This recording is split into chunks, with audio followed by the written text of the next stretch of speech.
Pemirsa, mobil milik salah satu tim sukses calon legislatif Jawa Barat 3 dibakar oleh orang tidak dikenal.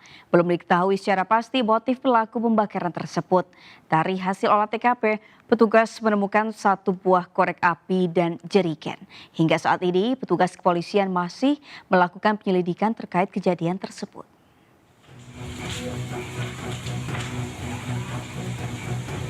Inilah rekaman video amatir warga saat kobaran api membakar seluruh bagian mobil yang tengah terparkir di posko rekapitulasi di Kampung Cibadak, Pacet, Cianjur, Jawa Barat yang viral di media sosial. Diketahui mobil tersebut merupakan milik salah satu tim sukses caleg DPR RI wilayah Jawa Barat 3, Neng EM Marhamah Zulfa, yang dibakar oleh orang tak dikenal atau OTK. Belum diketahui secara pasti motif pelaku pembakaran mobil tersebut. Direskrim Polda Jawa Barat, Kombes Pol Surawan menyatakan pihaknya telah melakukan olah tempat kejadian perkara. Dipastikan ada dugaan kesengajaan yang dilakukan oleh pelaku karena ditemukan barang bukti, satu buah korek api dan satu buah jerigen. Ya, pertama kita sudah lakukan oleh TKP, kita lakukan identifikasi, nanti kita akan datangkan lapor ya untuk mengetahui bagaimana terjadinya kebakaran dan penyebabnya. Kemudian kita lakukan penyelidikan terhadap pelakunya siapa nanti. Dugaan sementara apakah dibakar? Dugaan sementara ada kesengajaan. Hingga saat ini polisi masih melakukan penyelidikan terkait kejadian tersebut. Sementara lokasi kejadian sudah dipasangi garis polisi. Dari Cianjur, Jawa Barat, Muhammad Adi Ihsan Ainis melaporkan. Pemirsa, pelaku penganiayaan terhadap Ketua KPPS di Palembang, Sumatera Selatan berhasil diamankan unit pidana umum Polrestabes Palembang. Dari tangan pelaku, petugas mengamankan golok yang digunakan pelaku untuk menganiaya korban. Rio 34 tahun warga Jalan Talang Kerangga, Ilir Barat 2 Palembang tak berkutik setelah unit Pidum Polrestabes Palembang mengamankannya. Pelaku diamankan karena telah melakukan penganiayaan terhadap Ketua KPPS saat berada di TPS 27 Talang Kerangga, Ilir Barat 2 Palembang. Pelaku yang merupakan petugas Linmas ini nekat membacok korbannya Osa karena sakit hati dengan korban. Menurut pelaku, dirinya kesal saat meminta istrinya yang tengah hamil didahulukan mencoblos, namun ditolak oleh korban. Kemarahan pelaku memuncak saat meminta untuk beristirahat, tapi justru korban memasang wajah tidak mengenakan. Setelah pelaku memberitahukan waktu azan maghrib untuk beristirahat, pelaku kemudian membacok korban dengan golok di bagian kepala. Simpulnya adalah minta dispensasi supaya didahulukan. Namun ada sebuah perkataan yang kurang menyenangkan menurut korban karena ada informasi yang mencobloskan saudaramu bukan istri. Artinya yang mencobloskan bukan hamil. Kalau mungkin yang hamil pasti akan didahulukan. Atas perbuatannya pelaku dijerat dengan pasal 351 KUHP dengan ancaman 5 tahun penjara. Dari Palembang, Muhammad David, iNews melaporkan. Pemilihan susulan di Kelurahan Sunterjaya dan Kelurahan Pegangsaan 2 yang harus dilaksanakan hari Minggu ini kembali ditunda. KPU Kota Jakarta Utara menyebut belum ada surat suara dan logistik menjadi pemilu susulan harus ditunda.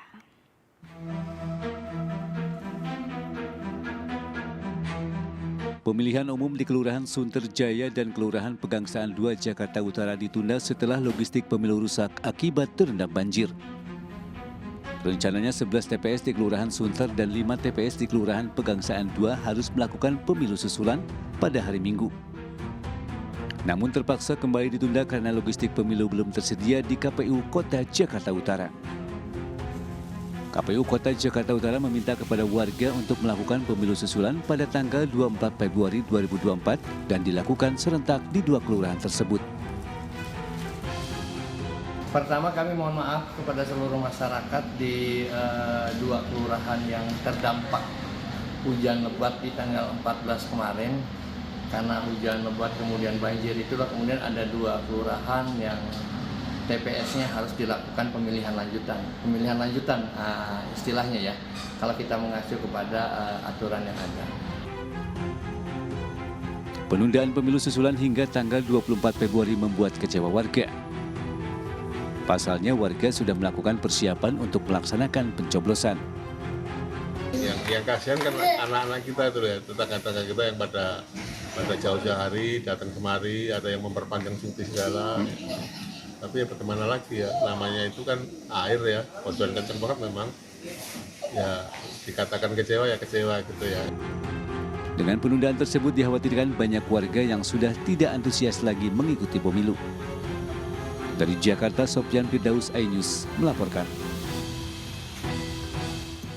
KPU Provinsi Bali mengakui adanya kesalahan dalam penghitungan di Sirekap yang disebabkan kesalahan pemindaian formulir C. KPU menegaskan hasil yang sah bukanlah di aplikasi Sirekap melainkan penghitungan manual yang dilakukan berjenjang dari tingkat kecamatan.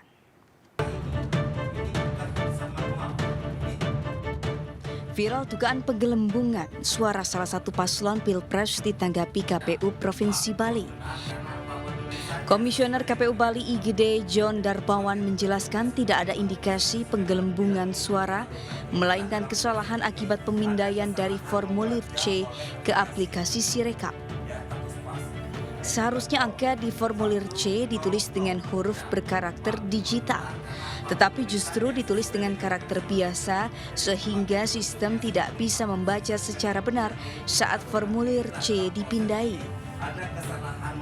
Parahnya, KPPS tidak melakukan revisi bila terjadi kesalahan karena koreksi hanya dapat dilakukan oleh operator Sirekap PPK dalam forum rapat pleno rekapitulasi hasil perolehan suara. Dalam proses lembaran C hasil, nanti saya pandu lagi, saya akan sampaikan.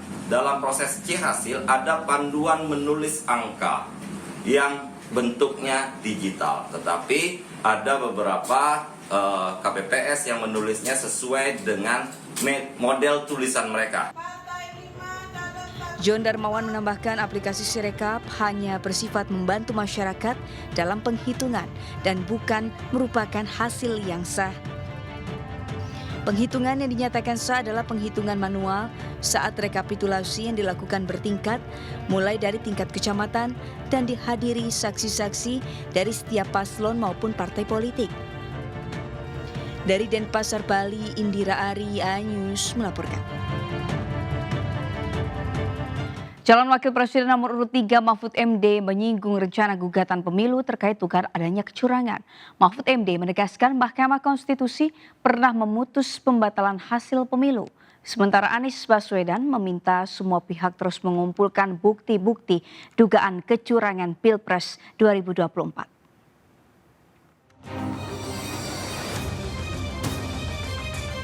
Ditemui usai acara pengukuhan Guru Besar UI di Salemba, Jakarta, Mahfud MD mengakui pernah mengatakan pihak yang kalah akan menuding ada kecurangan.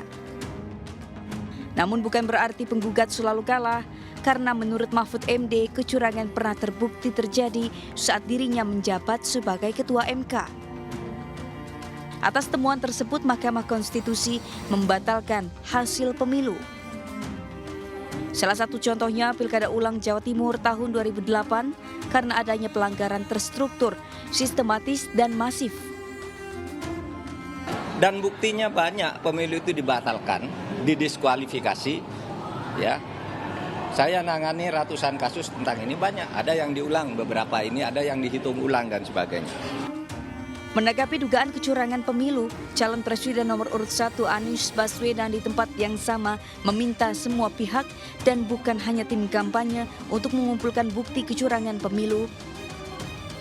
Anies menambahkan pihaknya terus mendalami bukti-bukti dugaan kecurangan pemilu yang masif di lapangan. Semua saat ini melakukan pengumpulan dan itu juga anjuran kita kepada semua untuk mengumpulkan semua data-data, fakta-fakta yang kemudian nanti kita akan lihat pemanfaatannya seperti apa. Anies mengakui saat ini Timnas Anies Mohaimin dan tim pemenangan Ganjar Mahfud terus intens berkomunikasi soal dugaan kecurangan Pilpres 2024. Tim Liputan iNews melaporkan. Calon Wakil Presiden nomor urut 3 Mahfud MD membantah kabar yang menyebut hubungan dirinya dengan Ganjar Pranowo renggang jelang hari pencoblosan pada 14 Februari lalu. Ia mengaku sempat tidak berkomunikasi dengan Ganjar karena memang sedang melakukan ibadah umroh. Mahfud MD, calon wakil presiden nomor urut 3, membantah kabar yang menyebut hubungan dirinya dengan Ganjar Pranowo renggang jelang hari pencoblosan 14 Februari lalu. Mahfud mengaku tidak berkomunikasi dikarenakan saat itu melaksanakan ibadah umroh.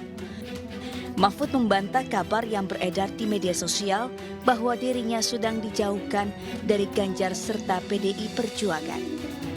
Ada viral di medsos bahwa saya tak kompak dan diisolasi dari Ganjar dan PDIP karena pada hari Rabu tanggal 14 Februari saya bilang sudah 4 hari saya tidak bertemu atau berkomunikasi dengan Ganjar. Padahal waktu itu ketika ditanya oleh wartawan Rabu pagi itu, kapan Pak terakhir ketemu Pak Ganjar? Saya bilang sudah 4 hari saya tidak berkomunikasi, tidak kontak. Kenapa? Karena sejak kampanye terakhir tanggal 10 Februari di Solo dan di Semarang saya langsung umroh. Jadi ya tidak berkomunikasi dong. Mahfud menambahkan bahwa hubungan dirinya dengan Ganjar baik-baik saja. Dari Jakarta, Irfan Hardiansyah, Ari, iNews melaporkan.